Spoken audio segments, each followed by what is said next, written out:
Hello, this is Ricky with Service Guide. Today I'm going to show you how to reset the maintenance light or the service light on a Nissan Note 2013 and onwards. Now for step 1, you want to make sure the ignition is on. Within 5 seconds, press and hold the right trip button as you see in the picture here for about 3 to 4 seconds.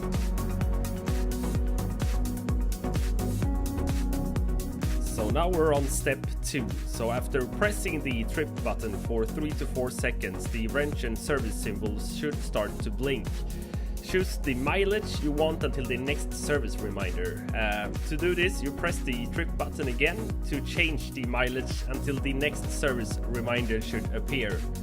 Once you have the desired mileage, wait 5 seconds, then turn the ignition off.